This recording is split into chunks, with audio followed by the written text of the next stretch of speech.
الله معكم أحبائي. آخر تطورات الحرب بين روسيا وأوكرانيا حتى صباح 28 من أغسطس.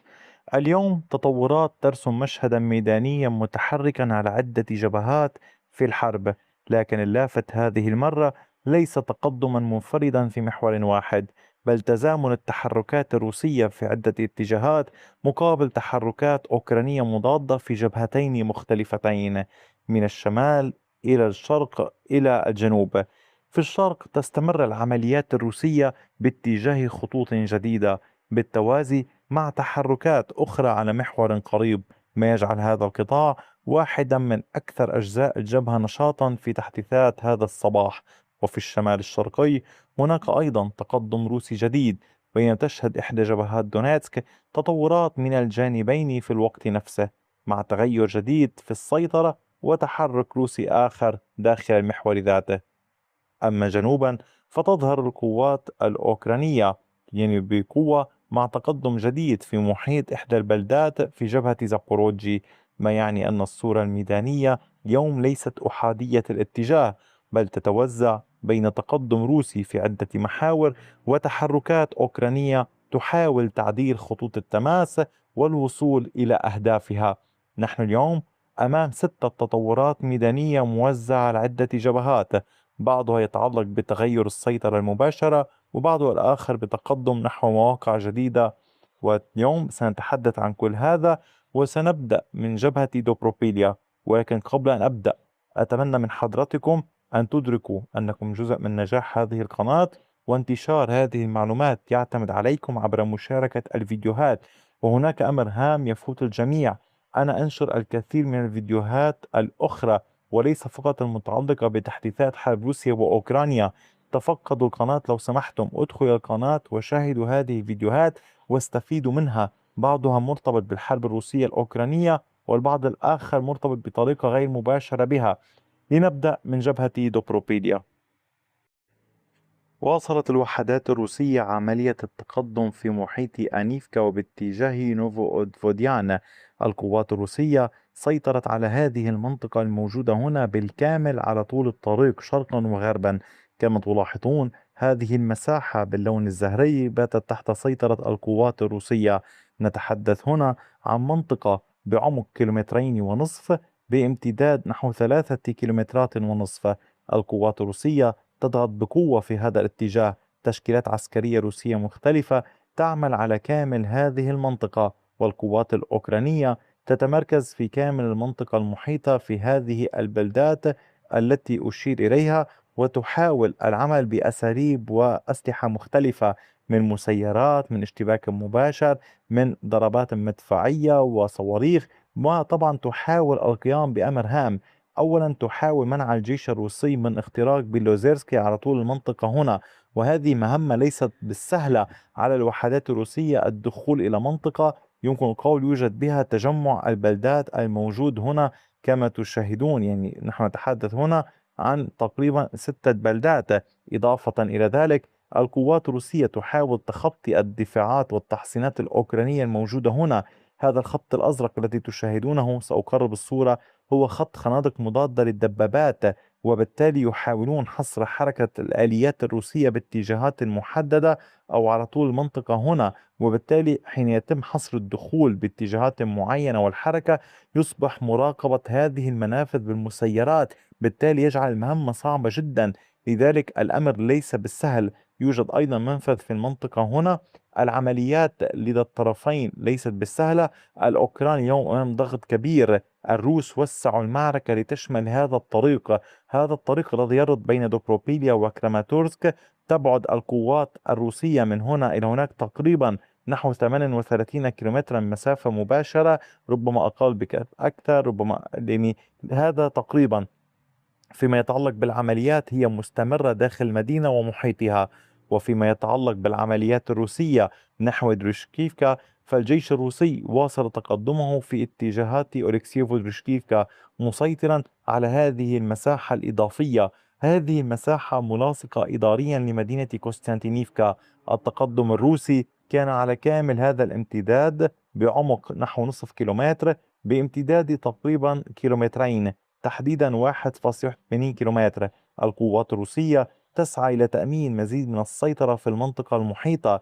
هذه المنطقة التي يمكن قول موجودة بين إيزيفكا، حيث لا تزال القوات الروسية تخوض اشتباكات مع الوحدات الأوكرانية، وبلدة أوليكسييف ودروشكيفكا. العمليات مستمرة، والجيش الروسي على ما يبدو يحاول ربط مناطق السيطرة الموجودة هنا ببعضها البعض. وكما تلاحظون يعني الحركة الموجودة هنا في هذا الاتجاه من إيزيفكا باتجاه أوليكسييف ودروشكيفكا، نوعا ما هناك تحصينات، يعني هناك تحصينات في هذا الاتجاه وتحصينات في هذا الاتجاه، والأوكران بنوها بطريقة. هناك نهر في المنطقة هنا، وهناك تحصينات في الجهة المقابلة لتشكل نوعا من الحماية لهذه البلدة أو الجزء الشرقي منها. لذلك هل سيدخل الجيش الروسي ويسيطر على المنطقة، أم ستتصدى لها القوات الأوكرانية؟ هذا ما يجب مراقبته. وفي جبهة زابوروجي كانت القوات الأوكرانية قد شنت هجوما واسعا مستمرا منذ فترة طويلة. هذا الهجوم أدى إلى سيطرة الأوكران مع ساعات يعني الصباح على كامل هذه المنطقة الموجودة أمامكم باللون الموجود هنا باللون الأزرق.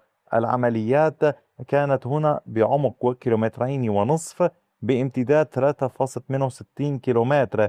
العمليات مستمرة، والضغط على الجبهة هنا واسع جدا.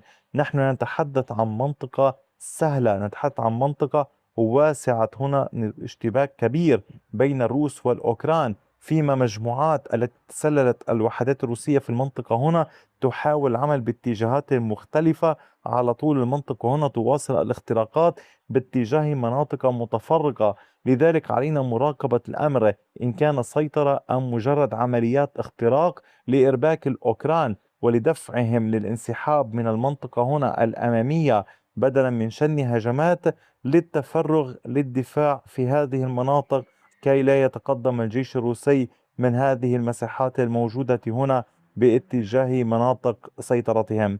أحبائي، هذا فيما يتعلق بهذه المنطقة. لكن ما الذي يحصل في لمن؟ ما الذي يحصل في لمن هو التالي: الجيش الأوكراني تمكن من التقدم والسيطرة على ستافكي بشكل كامل.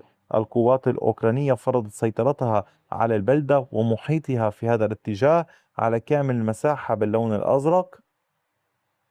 عمق التقدم للقوات الأوكرانية في المنطقة بلغ تقريبا 4.80 كيلومتر بعرض أقصاه كيلومتر وربع، ونشأت منطقة رمادية كما تلاحظون. هنا أعود لأقول لكم أمرا هاما، هذا مرتبط بالهجوم الأوكراني الذي يحاولون منذ أسابيع القيام به: ربط مناطق السيطرة جنوب نوفي بمناطق السيطرة وصولا إلى ستافكي، وقطع الإمداد عن كامل القوات الروسية في المنطقة هنا. فما الذي ستفعله القوات الروسية؟ هل ستكون قادرة على منع ذلك؟ هل تخطط لأمر آخر؟ أم سينجح الأوكران في كل ذلك؟ هذا أمر هام يجب مراقبته. نتحدث هنا عن تشكيلات عسكرية روسية لعدة فرق موجودة في هذا المكان تعمل في المنطقة هنا على قول جبهات كثيرة، يعني باتجاه دروبيشيفي، باتجاه نوفوسيليفكا، ياروفا، تاتيانيفكا، سيفاتوهرسك، سوسنوفي، أولكسندريفكا، كوروفيار، سريجني، وأيضا باتجاه زيلينا دولينا. يعني هذه الأمور ليست سهلة. وأيضا باتجاه شاندريوروفي، حيث القوات الروسية تواصل شن هجماتها أيضا في هذا الاتجاه. الأمر ليس بالسهل، ومراقبة الجبهة يعني مستمر. وفيما يتعلق بالقوات الروسية، فقد تمكنت من التعاون مع مجموعة أوكرانية كانت موجودة هنا ومحاصرة. طبعا سيطر الجيش الروسي على كامل هذه المنطقة باللون الزهري. كما تلاحظون هذا التقدم الروسي كان بعمق أكثر من كيلومترين وربع بعرض نحو 800 متر. والقوات الروسية اليوم قادرة على التفرغ بهذا الاتجاه. لكن يبقى السؤال، يعني علينا الانتظار، هل ستنجح بذلك أم لا؟ وفيما يتعلق بالعمليات بجبهة سومي، كان الجيش الروسي قد واصل التقدم انطلاق مواقع سيطرته هنا على الحدود بين كورسك الروسية وسومي. والجيش سيطر على هذه المنطقة باللون الزهري أمامكم. نتحدث عن تقدم للوحدات الروسية بعمق 690 مترا بعرض 780 مترا. العمليات مستمرة على طول المنطقة على ما يبدو لربط مناطق السيطرة ببعضها البعض، ومنذ أيام كان الجيش الروسي قد سيطر على هذه المساحة، على هذه القرية الموجودة هنا. فهناك محاولة لتأمين هذا الجزء من محيط كورسك. علينا مراقبة الأمور. حتى ذاك الحين أدعوكم لمشاهدة كامل الفيديوهات التي تقدمها القناة، ليس فقط الفيديوهات الصباحية والمسائية، أيضا مشاركتها ليستفيد الأصدقاء. بدون دعمكم لن يكون هناك نجاح كامل للقناة. أنتم جزء رئيسي وأساسي من نجاح القناة بأي شكل من الأشكال إن دعمتم القناة.